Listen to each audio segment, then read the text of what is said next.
एक बार प्रेम से बोलेंगे ओम नमः शिवाय। देखिए मित्रों, श्री शिव महापुराण का पाठ करने जा रहे हैं, जिसमें हम पार्वती खंड का अध्याय 4 करने वाले हैं। इससे पहले के अध्याय आपको मिलेंगे डिस्क्रिप्शन बॉक्स में, उनका लिंक। एक प्लेलिस्ट भी बना रखी है श्री शिव महापुराण की। आप अगर उसको देखना चाह रहे हैं तो सीधे ग्रंथ के माध्यम से मैंने आपको बताया है। यहाँ देखिए, मैं स्वयं पाठ करता हूँ, और अगर आपको समय है तो आप भी इन वीडियो को देख सकते हो। तो देखिए, शुरुआत करते हैं। आज का जो अध्याय है वह अध्याय है मैना को प्रत्यक्ष दर्शन देकर शिवा देवी का उन्हें अभीष्ट वरदान से संतुष्ट करना तथा मैना से मैनाक का जन्म। नारद जी ने पूछा, पिताजी, जब देवी दुर्गा अंतर्ध्यान हो गई और देवगण अपने अपने धाम को चले गए, उसके बाद क्या हुआ? ब्रह्मा जी ने कहा, मेरे पुत्रों में श्रेष्ठ विप्रवर नारद, जब विष्णु आदि देव समुदाय हिमालय और मैना को देवी की आराधना का उपदेश दे चले गए, तब गिरिराज, हिमाचल और मैना दोनों दंपत्ति ने बड़ी भारी तपस्या आरंभ की। वे दिन रात शंभु और शिवा का चिंतन करते हुए भक्ति युक्त चित्त से नित्य उनकी सम्यक रीति से आराधना करने लगे। हिमवान की पत्नी मैना बड़ी प्रसन्नता से शिव सहित शिवा देवी की पूजा करने लगी। वे उन्हीं के संतोष के लिए सदा ब्राह्मणों को दान देती रहती थी। मन में संतान की कामना ले मैना चैत्र मास के आरंभ से लेकर 27 वर्षों तक प्रतिदिन तत्परता पूर्वक शिवा देवी की पूजा और आराधना में लगी रहीं। वे अष्टमी को उपवास करके, नवमी को लड्डू, बलि सामग्री, पीठी, खीर और गंध पुष्प आदि देवी की भेंट करती थी। गंगा के किनारे औषधि प्रस्थ में उमा की मिट्टी की मूर्ति बनाकर नाना प्रकार की, यहाँ देखिए सुंदर सा चित्र है। यहाँ माता रानी है और यहाँ पे मैना जी हैं जो तपस्या कर रही हैं माता रानी को पुत्री रूप में प्राप्त करने की। तो देखिए, कथा पढ़ते हैं।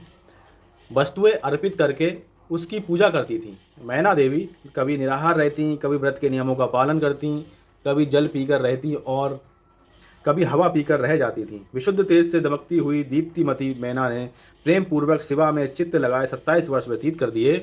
27 वर्ष पूरे होने पर जगन्मयी शंकर कामी जगदम्बा उमा अत्यंत प्रसन्न हुई। मैना की उत्तम भक्ति से संतुष्ट हो वे परमेश्वरी देवी उन पर अनुग्रह करने के लिए उनके सामने प्रकट हुई। तेजोमंडल के बीच में विराजमान तथा दिव्य अवयवों से संयुक्त उमा देवी प्रत्यक्ष दर्शन दे मैना से हंसती हुई बोली।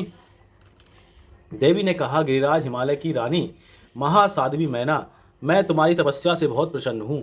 तुम्हारे मन में जो अभिलाषा हो उसे कहो। मैना, तुमने तपस्या, व्रत और समाधि के द्वारा जिस जिस वस्तु के लिए प्रार्थना की है वह सब मैं तुम्हें दूंगी। तब मैना ने प्रत्यक्ष प्रकट हुई कालिका देवी को देखकर प्रणाम किया और इस प्रकार कहा।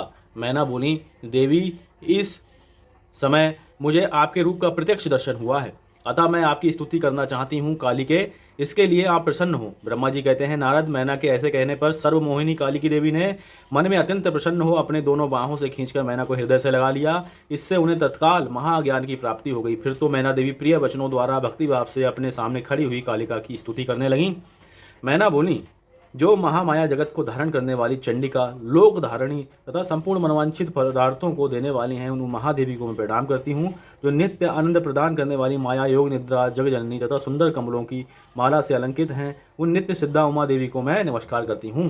जो सबकी माता मही, नित्य आनंदमयी, भक्तों के शोक का नाश करने वाली तथा कल्प पर्यंत नारियों एवं प्राणियों की बुद्धि रूपिणी है, उन देवी को मैं प्रणाम करती हूँ। आप यतियों के अज्ञान में बंधन के नाश की हेतु भूता ब्रह्म विद्या हैं, फिर मुझ जैसी नारियां आपके प्रभाव का क्या वर्ण कर सकती हैं? अर्थवेद की जो हिंसा यानी मारण आदि का प्रयोग है वह आप ही हैं देवी। आप मेरे अभीष्ट फल को सदा प्रदान कीजिए। भावहीन यानी आकार रहित तथा अदृश्य नित्यानित्य तन्मात्राओं से आप ही पंचभूतों के समुदाय को संयुक्त करती हैं। आप ही उनकी शाश्वत शक्ति हैं। आपका स्वरूप नित्य है। आप समय समय पर योग युक्त एवं समर्थ नारी के रूप में प्रकट होती हैं। आप ही जगत की योनि और आधार शक्ति हैं। आप ही प्रकृत तत्वों से परे नित्या प्रकृति कही गई हैं, जिसके द्वारा ब्रह्म के स्वरूप को वश में किया जाता है या जाना जाता है। वह नित्य विद्या आप ही हैं। माता, आज मुझ पर प्रसन्न होइए। आप ही अग्नि के भीतर व्याप्त उग्र दाहिका शक्ति हैं। आप ही सूर्य किरणों से स्थित प्रकाशिका शक्ति हैं। चंद्रमा में जो आहादिका शक्ति है वह भी आप ही हैं। ऐसी आप चंडिका देवी का मैं स्तुति और वंदन करती हूँ। आप स्त्रियों को बहुत प्रिय हैं। ऊर्ध्वरेता ब्रह्मचारिणी की देहभूता नित्या ब्रह्म शक्ति भी आप ही हैं। संपूर्ण जगत की वांछा तथा श्रीहरि की माया भी आप ही हैं। जो देवी इच्छानुसार रूप धारण करके सृष्टि पालन और संहार मई हो उन कार्यों का संपादन करती है तथा ब्रह्मा, विष्णु एवं रुद्र के शरीर की ही हेतु होता है, वे आप ही हैं देवी। आज आप मुझ पर प्रसन्न हो, आपको पुनः मेरा नमस्कार है। ब्रह्मा जी कहते हैं, नारद, मैना के इस प्रकार स्तुति करने पर दुर्गा कालिके ने पुनः उन मैना देवी से कहा, तुम अपना मनोवांछित वर मांग लो। हिमाचल प्रिय, तुम मुझे प्राणों के समान प्यारी हो, तुम्हारी जो इच्छा हो या मांगो उसे मैं निश्चित ही दे दूंगी। तुम्हारे लिए मुझे कुछ भी अदेय नहीं है। महेश्वरी उमा का ये अमृत के समान मधुर वचन सुनकर हिमगिरी कामनी मैना बहुत संतुष्ट हुई और इस प्रकार बोली, शिवे आपकी जय हो, जय हो। उत्कृष्ट ज्ञान वाली महेश्वरी जगदम्बिके, यदि मैं वर पाने के योग्य हूँ तो फिर आपसे श्रेष्ठ वर मांगती हूँ जगदम्बे।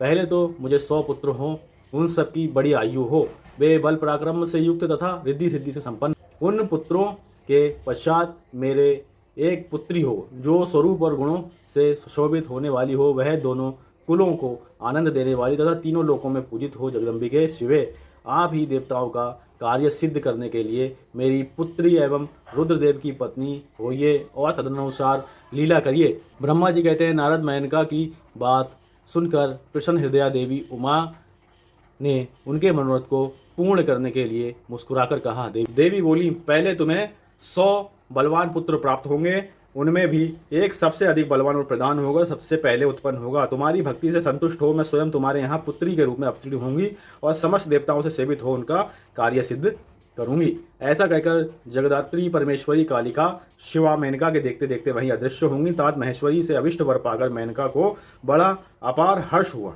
उनका तपस्या जनित सारा कलेश नष्ट हो गया। मुने फिर कालक्रम से मैना के गर्भ रहा और वह प्रतिदिन बढ़ने लगा। समयानुसार उसने एक उत्तम पुत्र को उत्पन्न किया जिसका नाम मैनाक था। उसने समुद्र के साथ उत्तम मैत्री बांधी। वह अद्भुत पर्वत नाग बंधुओं के उपभोग का स्थल बना हुआ है, उसके समस्त अंग श्रेष्ठ हैं। हिमालय के 100 पुत्रों में वह सबसे श्रेष्ठ और महान बल पराक्रम के संपन्न है। अपने से या अपने बाद प्रकट हुए समस्त पर्वतों में एकमात्र मैनाक ही पर्वतराज के पद पर प्रतिष्ठित है। इस प्रकार ये 4था अध्याय संपन्न हुआ। अब देखिए 5वां अध्याय करेंगे, जिसमें देवी उमा का हिमवान के हृदय तथा मैना के गर्भ में आना है। फिर गर्भावस्था देवी का देवताओं द्वारा स्तवन है। उनका दिव्य रूप में प्रादुर्भाव है। माता मैना से बातचीत तथा नवजात कन्या के रूप में परिवर्तित होना है।